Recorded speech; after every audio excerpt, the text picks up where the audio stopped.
Mu makuru y'uyu munsi tugiye kuvugaho turaza kumva kuri babagabo bakunda gukina theater imbere ya Perezida Antoine Felix Tshisekedi, Perezida wacu wa Repubulika Iharanira Demokarasi ya Congo, kubongeye kumuha iminsi ngo narengwa yuko yavuye ku butegetsi ngo arimo warikirigita bagaseka neza bimeze nk'aza kubibwira muze w'u Rwanda ativa ku butegetsi nta kindi cyakurikiraho usibye kubasangisha satani munsi y'ubutaka bakajya kumusanga by'iteka ryose kandi bazagaruka kumubangamira kubera ko ariko politiki ikinwa iyo byabaye ngombwa no kwicwa bizamo no kwica bizamo. Aha reka tubivugeho. Leta zunze ubumwe za Amerika zo zararuciye zirarumira ku bigendana no kuvana ingabo z'u Rwanda ku butaka bwa Congo. Gusa nanone hano ndacyafite umusesenguzi wanjye witwa Jonathan nkunda kugarukaho, n'umugabo ukunda gusesengura ku bya politike, nanone wageneye Perezida Donald Trump ubutumwa. Yamugeneye ubutumwa nanone arimo namusaba gukora nk'uko yabikoze muri Venezuela mu rwego kugira ngo ace agasuzuguro no kurengera amasezerano Washington DC. Uyu mugabo w'umunyamerika w'umwarimu muri kaminuza nanone kandi akaba atuye muri Leta zunze ubumwe za Amerika New York, kandi naho yigishiriza ku musesenguzi cyane mu bya politike ya Afrika ndetse nanone n'iy'u Rwanda ya Leta zunze ubumwe za Amerika n'iya Iran, u Rwanda ndetse na Repubulika Demokarasi ya Congo n'u Burundi. Afite ubutumwa yageneye Perezida Donald Trump amusaba gukoresha imbaraga z'umurengera ku Rwanda, cyane cyane ku bayobozi b'u Rwanda. Mwibutse ko nanone hari urutonde rw'abayobozi bagera kuri 12 bari bashizwe mu majwi barimo na Perezida w'u Rwanda Paul Kagame, muri Leta General James Kabarebe, Ruki Karusisi n'abandi bake batandukanye, kandi nanone barimo Colonel Nanga, Sultani Makenga, Byamungu Bernard ndetse na Beitala Bisumwa n'abandi tugiye kuzagarukaho nibagiwe no hoza ari Perezida wa Repubulika Iharanira Demokarasi ya Congo Joseph Kabila. Abangaba bose rero basabwe rero gutangira gushyirwaho impapuro zibata muri yombi na polisi Interpol cyangwa se polisi mpuzamahanga, n'impapuro zibata muri yombi bitewe n'ibyaha by'intambara biri kubera mu burasirazuba bwa Congo kuva mu myaka 30 bashingiye ku kirego cyatanzwe n'ubutegetsi bwa Kinshasa burega mu Rwanda ku byaha byibasiye inyoko muntu byafashwe na jenoside nk'uko byatangajwe na Kinshasa, bakaba banashyizeho groupe igomba gutangira gukora iperereza kuri ibyo byaha. Aha reka mbanze nivugire rero kwihuriro nanone ritavuga rumwe n'ubutegetsi bwa Repubulika Demokarasi ya Congo, aribyo bita ngo ni C64 cyangwa se C64 nk'uko bikuvugwa muri rusange. Ihuriro nanone ry'amashanyarazi ihuriro ry'amashyaka atavuga rumwe n'ubutegetsi bwa Repubulika Demokarasi ya Congo rizwi nka C64 ryatangaje ko risubitse nanone imyigaragambyo ryari ryarateganyijwe ku itariki 22 Nyakanga 2023 mu murwa mukuru wa Kinshasa. Iyi myigaragambyo rero yari igamije nanone kwamagana umushinga uvugaho guhindura itegeko nshinga ushyigikiwe n'uruhande rwa Perezida Tshisekedi wifuza gukomeza kuyobora Congo nk'umuperezida rwose umaze kuyigeza kure. Iki cyemezo kandi nanone cyafashwe nyuma y'uko nanone ku itariki 17 Nyakanga 2023 Perezida Tshisekedi asabye amadini n'amatorero yo kuyobora rero ibiganiro by'igihugu, ndetse nanone azasubiza kimwe rero mu byo abatavuga rumwe n'ubutegetsi bamaze igihe basaba kuri we ndetse asubiza kimwe mu byo batavuga rumwe nawe bari bamaze igihe basaba ndetse abayobozi b'amadini reba nanone bari basabye C64 gusubika imyigaragambyo kugira ngo nanone habanze nanone hatangire ibiganiro. Mu itangazo kandi nanone ryasohowe kwa mbere nanone C64 yavuze ko kandi nanone yemeye gusubika nanone imyigaragambyo mu rwego nanone rwo guha amahirwe ibiganiro, ariko nanone ishimangira ko kandi gifite impungenge nanone gifitiye impungenge ubutegetsi, kandi nanone ko hakeneye nanone ingwate zigaragaza ko nanone ibyo bigeme bizashyirwa mu bikorwa. Ibaza ariko abatavuga rumwe n'ubutegetsi ngo urashaka ingwate, ahubwo nibaramuke baje muri Kinshasa nyaboneka ndabasabye Imana izahite bakira irahiruko ridashira, nipo ubundi tuzasigara ubona bazaba baragiye mu kuzima niba bazwe ibyo bakozwe by'iteka ryose, ngo dore ko umuntu apfuye abanza gucishwa ahantu mu rubanza akabanza guhatwa ibibazo by'ibyaha yakoreye ku isi, ubwo zahatwa n'ibibazo babaza ati kuki mwigaragambije mu Rwanda Perezida Tshisekedi, kubera iki mwakoze amakosa kandi ari umuntu woherejwe n'Imana gufasha Congo, igihe kizagira dutahe iwacu muri Congo. Iri huriro kandi nanone bivuga ko kandi ibiganiro nanone biteganyijwe rero bikwiye nanone kwibanda cyane ku bibazo bikomeye cyane igihugu gifite birimo umutekano muke mu burasirazuba bwa RDC, icyo ryise nanone ibitero nanone bituruka cyane hanze, imiyoborere nanone idahamye ndetse nanone n'ibibazo nanone by'ubukungu, imibereho y'abaturage.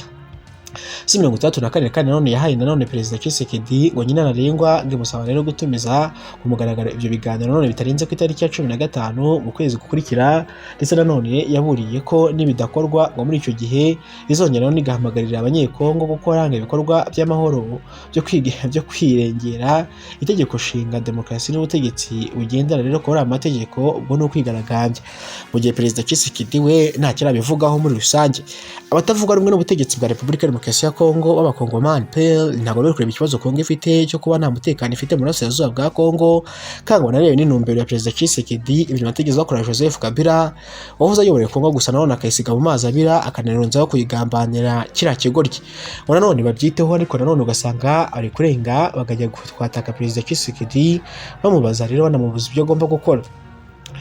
Hari amakuru avuga ko kandi ngo nanone ngo M23 yavuye ahantu hitwa Canzu, nanone ngo nta n'inyoni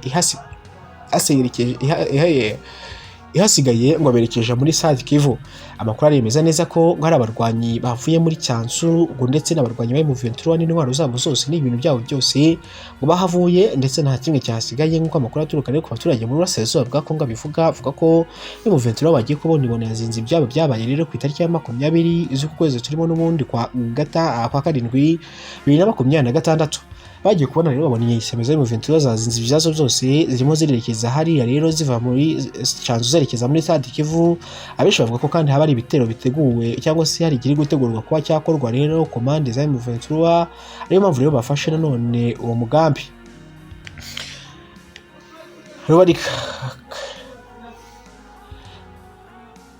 Hari amakuru avuga ko rero ngo mu gace ka Fizi ngo Rubarika kagarara rero mu kibaya nanone ngo cya Ruzizi intara ya Kivu y'Amajyepfo ngo habaye imirwano rero yamaze rero amasaha 2 hagati y'ingabo za FARDC nanone zo mu buri batayo ya Guipards n'abarwanyi rero babazalendo bo mu mutwe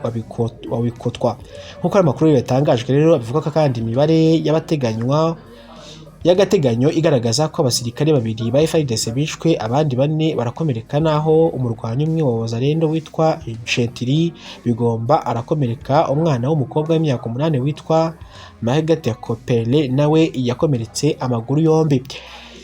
Amakuru kandi avuga ko kandi abo basanzwe rero bafatanya ku ruhande rushigikira ndetse rurwanya umutwe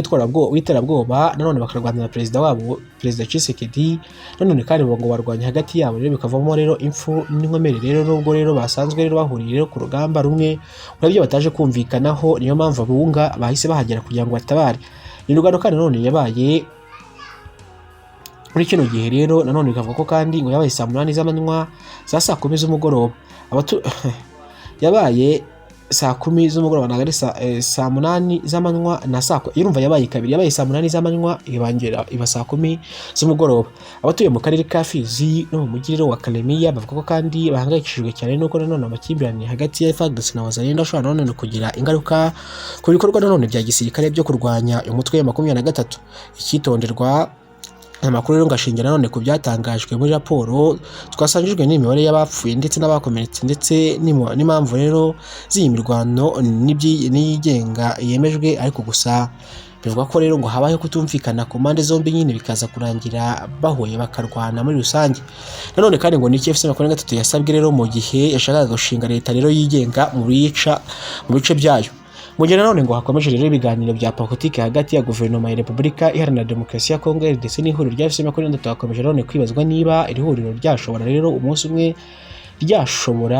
umwe kugana ku mugambi wo gushinga ubutegetsi bwigenga mu bice nanone rigenzura muri Kivu y'Amajyaruguru n'Kivu y'Amajyepfo. Nubwo ubuyobozi bwa FC23 bukunze kuvuga ko nanone baharanira nanone impinduka mu miyoborere ya RDC, aho nanone gusaba ubwigenge impuguke mu mategeko mpuzamahanga zigaragaza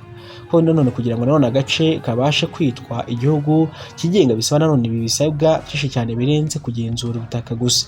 Ibyo FC23 rero isa nanone niyamaze nanone kugeraho no kugenzura igice cy'ubutaka ko bifite nanone abaturage bayoborwa inzego z'ubuyobozi. FC23 kandi nanone yaba ikibura kwemerwa n'amahanga, itegeko nshinga n'inzego za leta zuzuye ubukungu bwigenga, umubano n'ibindi bihugu. Ese amategeko rero mpuzamahanga abivugaho iki? Ese nanone amategeko mpuzamahanga abivugaho iki? Amasezerano azwi cyane nka Montevideo Convention agaragaza ko igihugu nanone kigomba nanone kugira ibintu 4 by'ibanze nanone abaturage bahoraho: ubutaka busobanutse, ubutegetsi bukora neza ndetse nanone n'ubushobozi bwo kugirana umubano n'ibindi bihugu. Nubwo FC23 ishobora nanone kuba nanone yujuje bimwe muri ibyo ngibyo bisabwa mu duce nanone igenzura, ikibazo gikomeye gikomeje kuba nanone ukutemerwa n'amahanga no kuba umuryango mpuzamahanga ukomeza kwemera ko ibyo bice nanone biri mu busugire bwa Repubulika Iharanira Demokarasi ya Congo, nanone biri mu busugire bwa Repubulika Demokarasi ya Congo, kandi nanone bitemewe kuba rero byakurwamo igihugu, kandi nanone M23 ikaba ari umutwe w'iterabwoba nk'uko bivuga ngo, kandi nanone ushyigikiwe na leta y'u Rwanda, bityo rero bikaba byagorana kuba bashinga igihugu cyabo cyuzuye nk'uko bivugwa muri bice bari kugenzura muri Kivu ya ruguru ndetse n'iyepfo. Ikibaya cya none cya Ruzizi nanone gikomeje nanone kurindwa n'ingabo za Congo, ingabo z'u Rwanda ngo RDF ndetse ngo zirimo nanone kongera imbaraga zazo rero mu kongera umubare wazo hafi ya Kamanyola, aho nanone abasirikare bavuye ngo mu Rwanda banyuze rero ahitwa Imbaraga ngo mu cyumweru gishize ku itariki ya 19 Nyakanga, bikavuga ko ngo bagiye kwiyunga ku bandi mu rwego kugira ngo rebe ko bafatana Kamanyola bakayigarurira. Ugahita wumva ko n'ubundi mirwano mu mpande zombi igikomeje, bagikomeje guhangana, bo bajyakomeza guhangana paka na BBC wa mugani wa babandi. Ese iyi ntambara yizarangira gute? Igihe ibihugu byo byihora bisaba ko rwose intambara igomba guhagarara, birasa nkaho nta gisubizo kirambye byigize bitanga kuri iyo mpamvu, ahubwo bikaba byarakomeje kugarura ndetse no gukurura intambara kuri iyo ntambara ikorera burasirazuba bwa Congo. Perezida w'umutwe wa FC23 Bertrand Bisimwa rero ngo yamaganye yivuye inyuma nanone ibihano byafashwe rero n'umuryango w'abibumbye ni ku bayobozi b'uyu mutwe w'iterabwoba, uvuga ko ushobora none ngo guhungabanya inzira z'ibiganiro bigamije gushakira rero amahoro arambye burasirazuba bwa Repubulika Iharanira Demokarasi ya Congo. Iryo jambo twararihaze muri ijoro nanone ryakeye.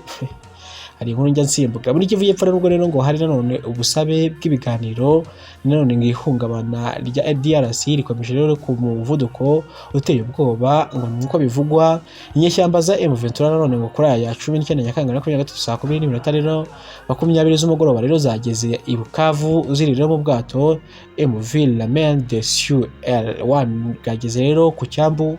aho rero bivuga ko bashaka kuba hagiye kuba intambara